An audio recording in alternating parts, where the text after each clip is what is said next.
Hey yo, what's up? Balik lagi di Suara Dialektika.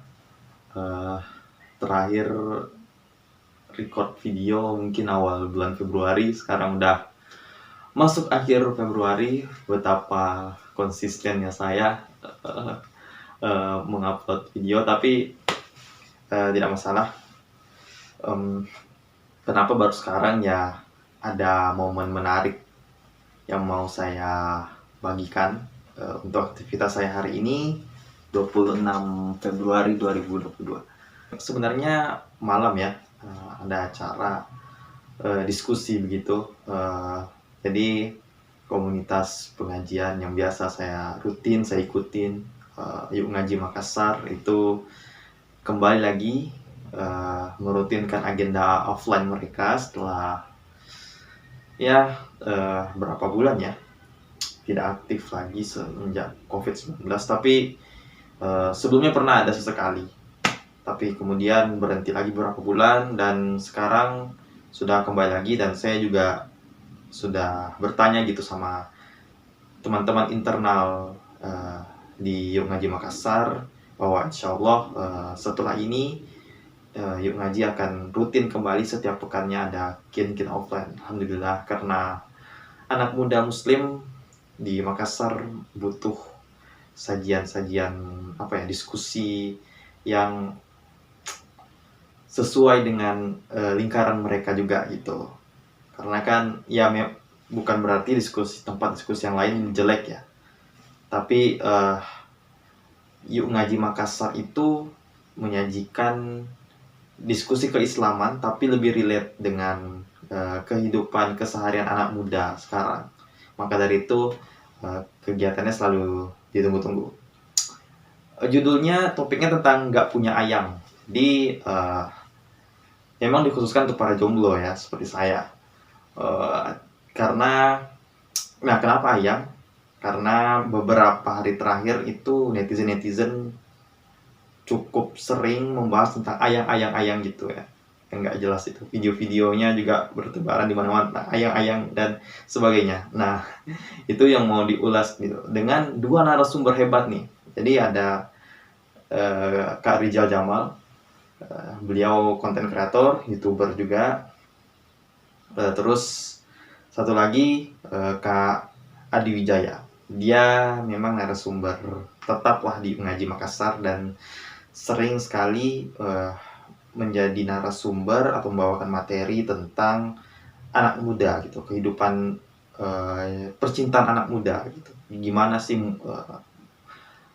pemuda muslim itu menyikapi perasaan cinta, dan bagaimana dia harus menyampaikan rasa cinta itu kepada sesama, seperti itu. Dan uniknya lagi, nah ini yang mau saya sampaikan juga karena bertepatan sekali ya.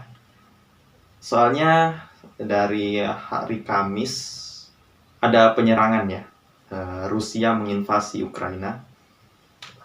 Sebenarnya perjalanan menuju invasi pada puncaknya hari Kamis tanggal 24 kemarin itu sebenarnya sudah saya ikutin sih. Beberapa minggu terakhir saya ikutin, dan kita sempat di prank sebenarnya tanggal 16 Februari karena Vladimir Putin Presiden Rusia itu sempat menyalakan alarm tanda perang, seperti itu, tanda ingin menduduki wilayah Ukraina, seperti itu. Tapi ternyata setelah lewat dari tanggal 16 Februari, media seperti merasa di-prank sama Putin karena ternyata presiden yang dikenal diktator ini membuka ruang dialog diplomatis antar negara sahabat, antar sekutu, tentang apa nih langkah yang seharusnya diambil sama Rusia ya.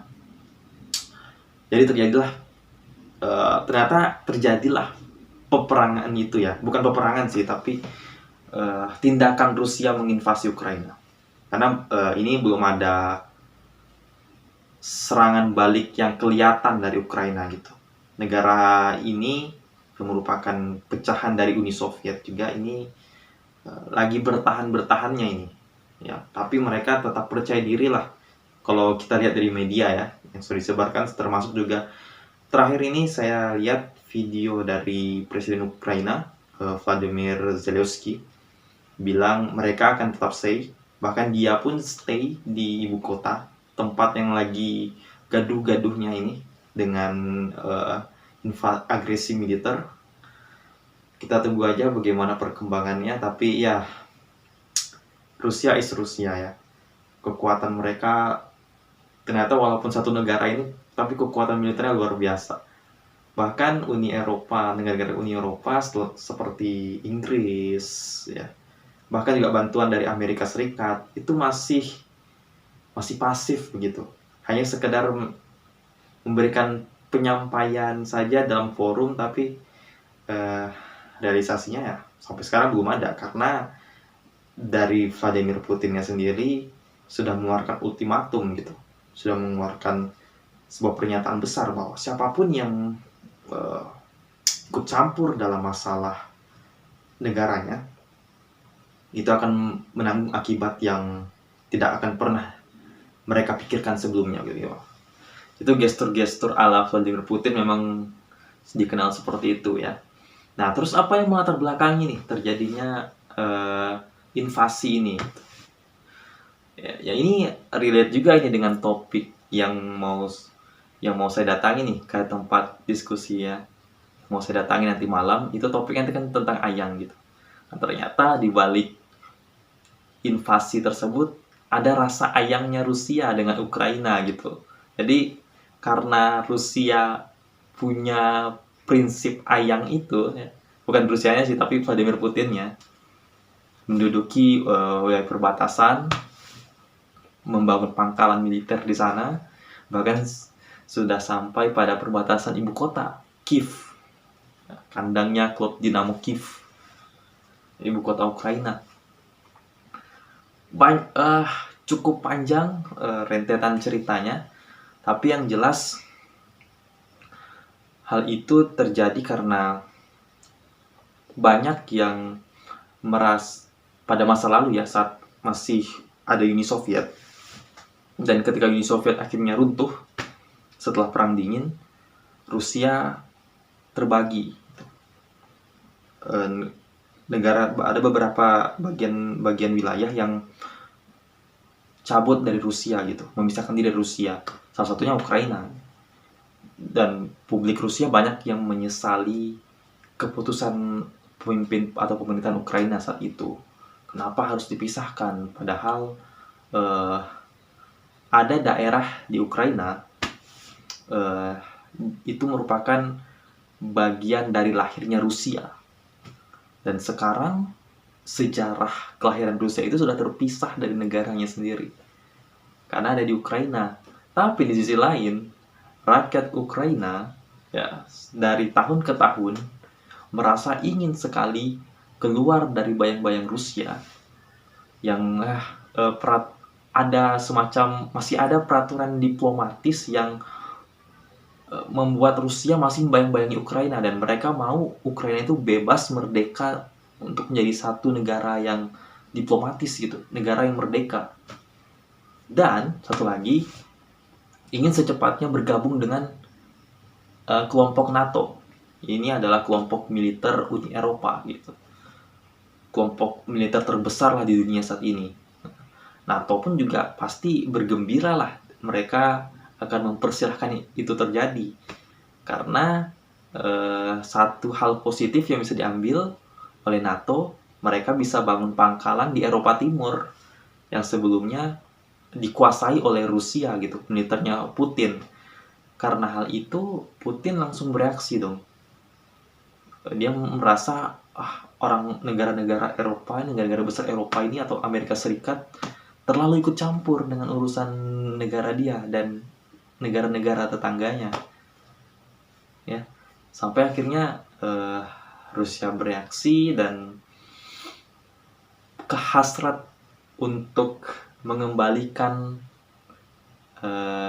negara terpisah karena adanya prinsip ayang itu, apapun dihalalkan oleh seorang Vladimir Putin. Ini pemimpin memang susah ketebak apa maunya gitu ya.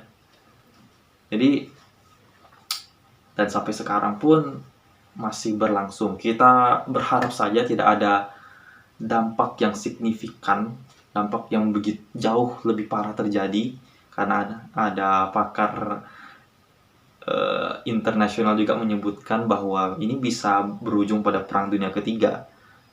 Dan sebenarnya syarat-syarat untuk terjadinya Perang Dunia itu mendukung ya. Salah satunya adalah kejenuhan ekonomi. Jadi 2 perang dunia sebelumnya itu juga terjadi karena adanya kejenuhan ekonomi global. Dan sekarang juga terjadi akibat COVID-19. Tapi ya semoga tidak ada hal-hal yang lebih berbahaya lagi terjadi. Cukup lokasi stadion final Liga Champions Eropa yang pindah sekarang ke Prancis. Aneh banget gitu. Ya tapi ya mau diapa kan, harus pindah. Yang awalnya di Ukraina sekarang pindah ke Prancis gitu. Dan sepertinya juga saya yang saat ini ada di rumah ingin mengajak teman-teman pindah ke lokasi Warkop lantai 2 di Todopuli 5. Oke. Setelah ini saya mau bertemu dengan teman saya. Jadi kita akan sama-sama pergi ke lokasi diskusi, dan di sana saya akan memperkenalkan kepada teman-teman jalannya diskusi dan suasana kebersamaan bersama teman-teman Yuk Ngaji Makassar. Kita ketemu lagi nanti.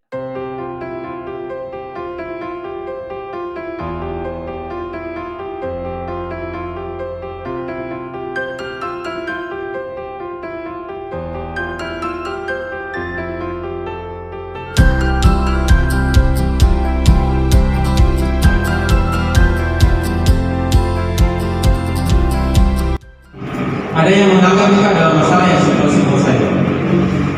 Semuanya tergantung kemana teman-teman, semua tergantung ke standarnya kita, tergantung di paradigmanya kita kalau bahasa kerennya. Perhatikan konten-konten yang trending, rata-rata konten-konten yang apa? Yang unfaedah, rata-rata. Di mana kemudian tanggung jawab kita? Saya pakai pantun, saya sampaikan, Adinda, ku coba-coba membuat kursi, bahan kursinya dari kayu jati. Ku coba-coba minta permisi untuk menjadi kekasih hati. Langsung enak rasanya ke cewek, kakaknya.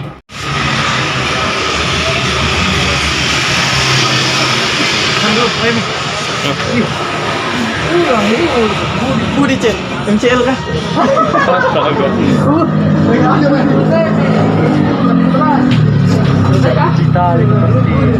Apa ya?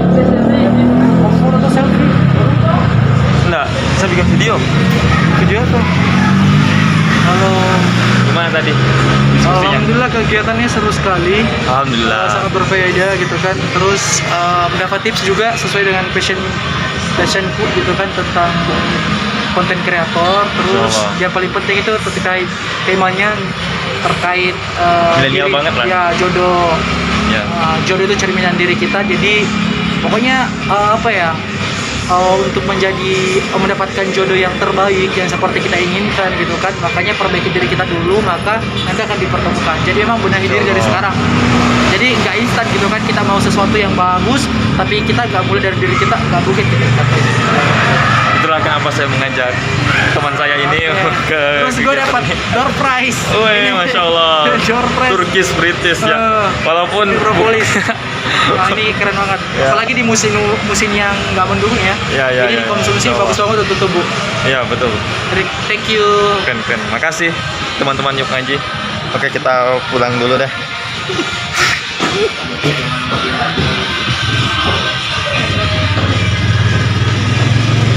Thank you.